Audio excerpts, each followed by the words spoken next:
Is nothing sacred? The Brits have finally had enough of being lorded over by the aristocracy. The government's giving the hereditary peerage the chop, evicting them from those hallowed halls, the House of Lords. Add to that the high cost of living in a stately home, and your lord and ladyship's days could be numbered. But, as history has shown us, you can't keep a true blue blood down. The landed gentry are sharpening their swords and polishing their armour for one last battle against the barbarians. And I should warn you that this story contains scenes of upper-class privilege and moments of sublime eccentricity.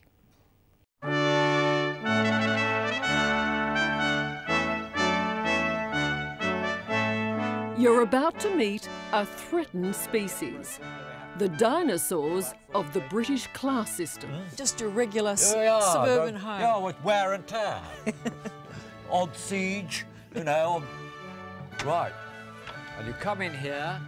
They once ruled their fiefdoms, lording it over the commoners from their grand estates. Now some of them, like Francis Fulford, can barely keep a roof over their heads. We had one of those unfortunate financial accidents of the 19th century. In other words, I had an ancestor who pissed the money up against the wall, probably in some boom like the railway boom. They may be down on their luck. They may be battling for their very existence in the House of Lords. But the aristocracy is alive and well in modern Britain. There's only one way in, and that way is there. You shut the big doors, and then you can stand on the battlements and say, off to everybody coming who's waving their pitchforks or scythes or other weapons invasive at you. The foul-mouthed Fulfords have owned this estate for 900 years, ever since Richard the Lionheart gave 3,000 acres of prime land in Devon to Francis Fulford I for services in the Crusades. I always say we peaked in about 1485 and we've been on a slippery slope ever since. Today, Francis Fulford III is still here. Please pull your trousers up. Along with long-suffering wife Kashanda It's getting. and their 4 somewhat unruly children. It's not mental. It just looks stupid. What And you are? Old money. Is old money better than new money? Oh, definitely. Because? Because, you've only just got money. We've had it for ages. What is the perception of aristocracy? But maybe they think we're relics of a bygone age, or maybe they think we're irrelevant relics, or maybe they think we should all be hung, drawn and quartered, or guillotined, or whatever the more radical people think. So is the class system ceasing to be here in Britain? This dumbing down, this desire of the champagne socialists to destroy. Yeah, I'd hope. Wouldn't mind shooting all them. That's going too far. No, it's not. It's not going far enough. Right. And you come in here. Look at this. The Fulfords live in what they call genteel poverty. That's what happens when you own an estate worth a cool £30 million, that's about $60 million, but don't have the money to fix anything. Or the inclination to tidy up. There's a rule, isn't there? Junk accumulates to take the space available. But every wall is loaded with history. And when your family has spent 900 years killing foreigners in the service of the king, there's a lot to pack in. This is... When it's a battle called the Battle of Gravelines, an ancestor of mine used his guns on the massed ranks of the French, and they killed about 5,000 odd Frenchmen, which was a great result all round. 5,000 Frenchmen. Yeah, it's a start. I think we've 55 million left. These aristocrats have a few things in common, apart from hating the French. They have big houses, very big houses, and they do as they please. Now, it's not every day we have the llama come through the house. Well, Larry's not an everyday llama.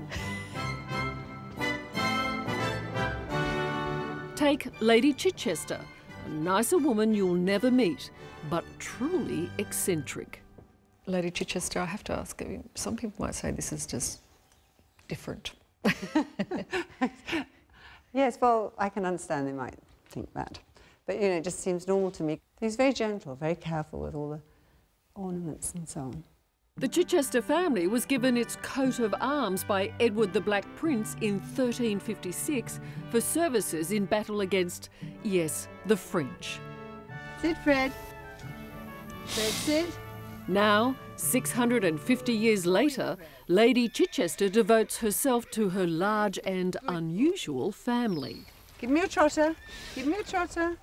Good. Like Freddie, who's willing to shake your hand if bribed with enough polo mints. Oh, my goodness. Lady Chichester's first love, though, is riding and show jumping. She can also do some dressage. Yes, she enjoys anything. She's very, very intelligent. Hello, Therese. Hello. Therese, it seems, isn't just any old camel. She's a thoroughbred. How come you decided to teach her dressage? It's something to keep her. It's something for her to do to keep her mind active. She just doesn't want to be a camel in a field, very bored. She sees the horses going out. She thinks, why not me? And sure enough, with just the minimum of inducement by way of more polo mints, Therese struts her stuff.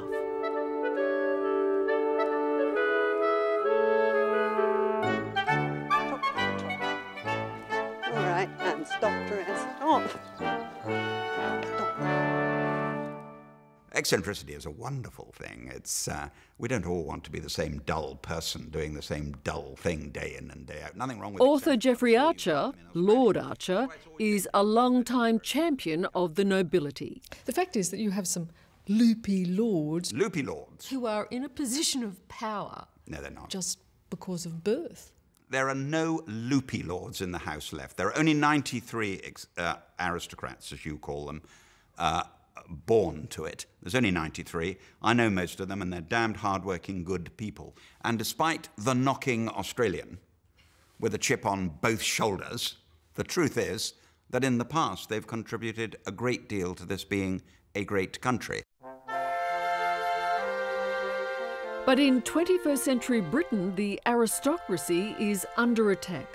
Prime Minister Gordon Brown wants to kick out the last of the doddery old peers who take their afternoon naps in the House of Lords.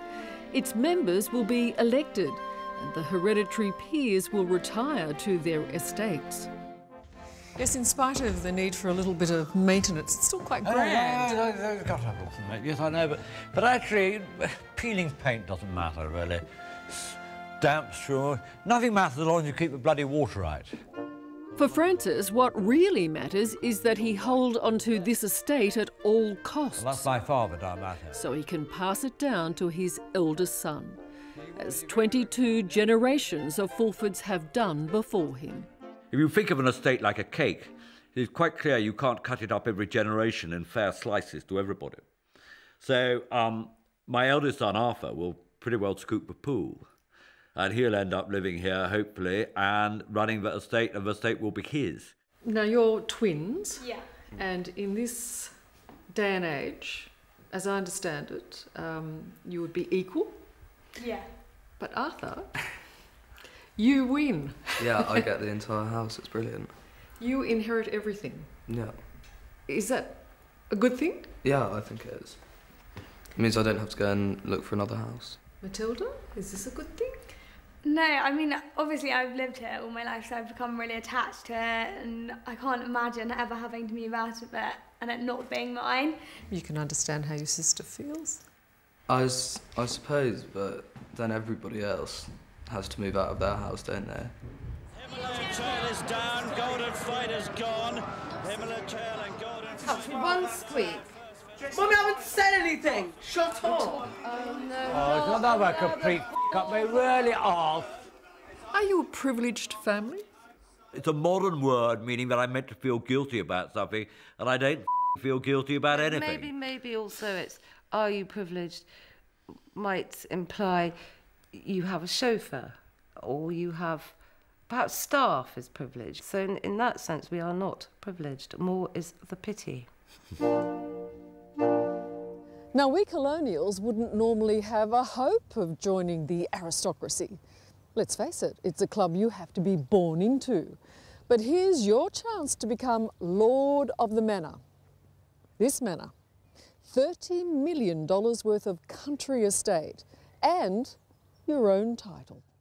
There's a chance that there's an heir in Australia. There's definitely is. The eldest of our family left here in 1820 with the 22 children, which he couldn't feed.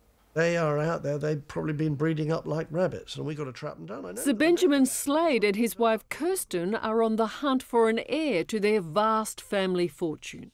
And we're going to DNA test them. Are you? Swab the lot, yeah.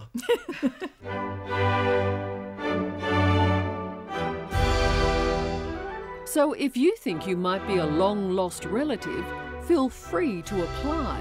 But please, no communists, no drug addicts, and of course, no Frenchmen. It's a bit like roo shooting or something, you know. You've got people who shoot roos or crocodiles. We went out shooting the French. You don't like the French, I gather. No, genetically bred to hate them, you know, really. But if your DNA scrubs up, this could all be yours. Boy, your own pub. Yes, fully licensed. With enough guns to fight off an invasion, plus all the usual knights in armour stuff, and the biggest bed in England. This is the King's room, and this bed sleeps 7 people. You've had 7 in there? Yeah, well, you know, they were up to no good. And room to entertain. And, we can do 26 for breakfast here, but it's a bit of a squeeze. So this is how the upper crust lives? I think some of them live a bit better than this. I'm struggling. I'd like to live better. I like your kind of struggle, if this is a struggle. There will be families who still have a lot of money and nothing to do, but they are dwindling fast. Nowadays, in a modern Britain, you can't survive unless you've got a proper job and you work damned hard. Don't you think, even for one moment, young lady, that it's more than 1%? As for Lord Archer, well, he's still a very wealthy man, with a magnificent apartment overlooking the Houses of Parliament. But he hasn't sat in the Lords since his conviction for perjury and his stay as a guest of Her Majesty's prisons. In 21st century Britain, it seems a peer with a colourful past just isn't welcome anymore. Does that hurt? No. You don't care? No. But if the winds of change are sweeping through the House of Lords, they haven't touched the House of Fulford. Our great thing, what we have achieved, is we have hung on. And if you went back to the times of the 12th century, there would have been about 5,000 or 10,000 families living in little manors dotted over the country. And now there are only 3 or 4 of us left. So that's an example of the hemorrhaging of families, of how families have this bizarre thing of dying out or moving on. The rest of the world can do as it damn well pleases. The Fulfords of Devon are doing just fine. I'd say we live pretty happily, actually. Well, especially Arthur. Because he's going to get the whole prize Exactly. at the end. And I don't have to do anything to gain it either. Yeah, no, all you had to do was be born first. Exactly. It's sort of the easiest 30 million I'll make in my life. Hello, I'm Nick McKenzie. Thanks for watching 60 Minutes Australia. Subscribe to our channel now for brand new stories and exclusive clips every week. Don't miss out on our extra minute segments and full episodes of 60 Minutes on 9now.com.au and the 9Now app.